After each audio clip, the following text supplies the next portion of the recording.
we've talked about using the tables. The tables are pretty easy. When we say tables, we're saying pairs. We're saying on one hand, you've got a e to the minus at u of t, and we say that transforms back and forth between 1 over s plus a. That's an example of a pair.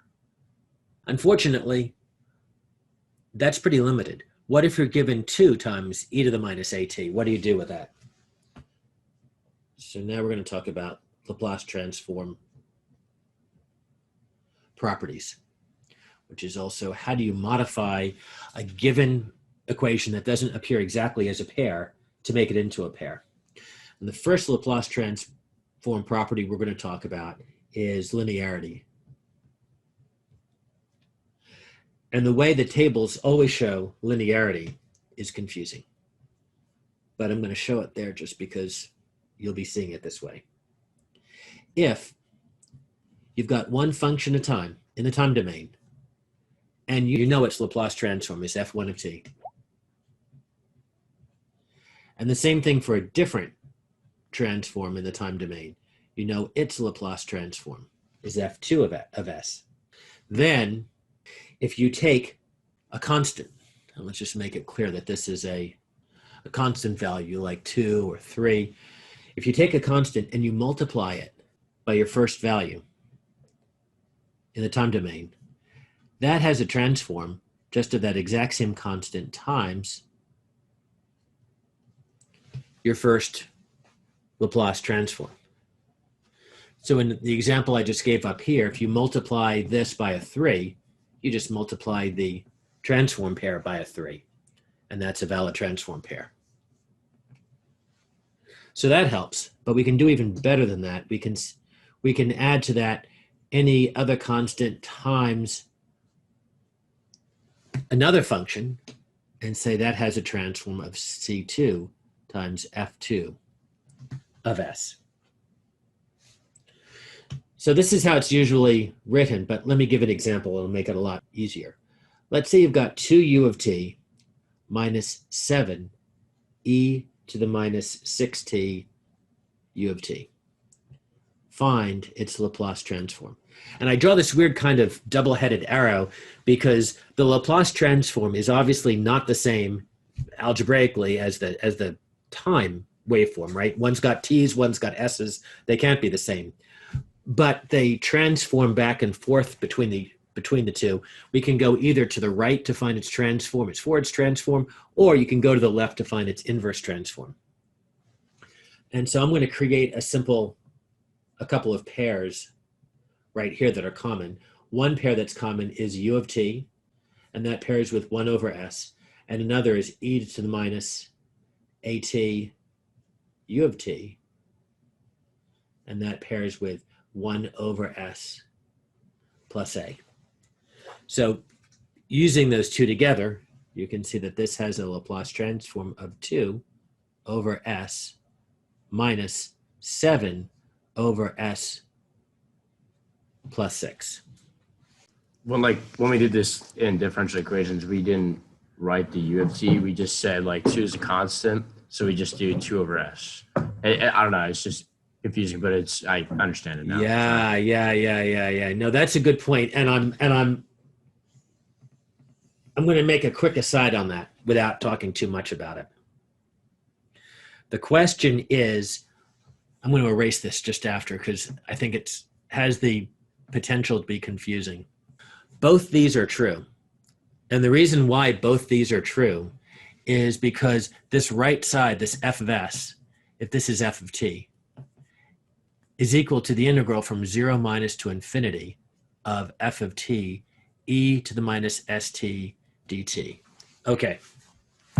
Dom, I'm going to answer numerically why what you said is true, and then I'm going to say after that intuitively why we do it the way we do.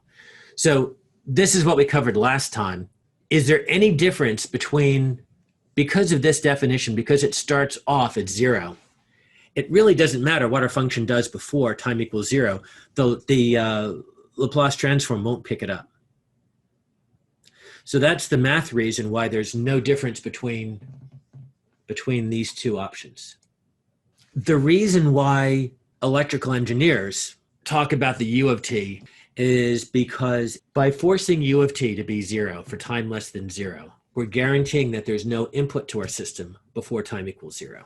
You can see that our output can't be doing things before time equals 0 because of this.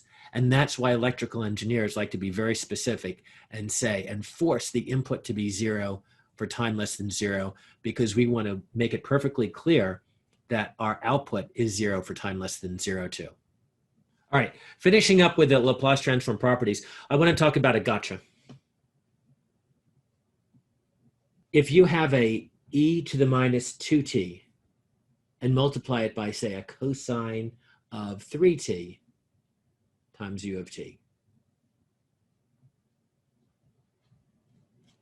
even though it's true that cosine of at has as a transform s over s squared plus a squared, right from our transforms, it does not mean that the transform of this is 1 over s plus 2 times s over s squared plus 9,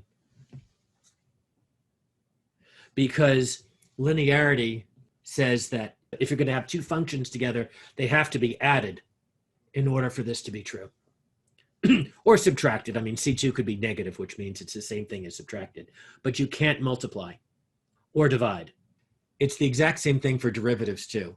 If you were to take the derivative of 2 times some function minus 7 times some function, it would be 2 times the derivative of the first minus 7 times the derivative of the second.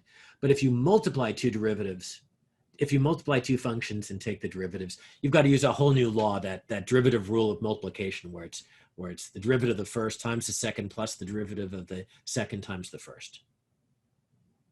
So in other words, in short, if you have two functions of time that are multiplied by each other, like this e to the minus 2t times cosine, you're going to have to go back to the pairs and hope you find a pair for e to the minus at times cosine of bt. And if you don't find that pair, you can't use the properties to break it up. You're going to have to go back to the original definition and do this integral for this horrible looking thing. Yeah.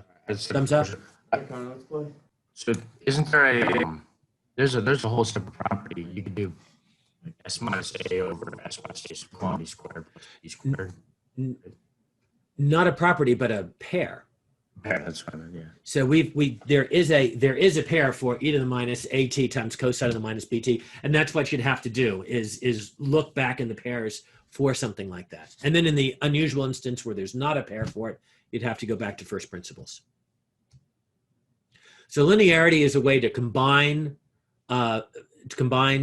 functions if they're added or subtracted. Will not work for multiplication or divided unless it's a constant that you're multiplying or dividing by. Now let's go to time shift.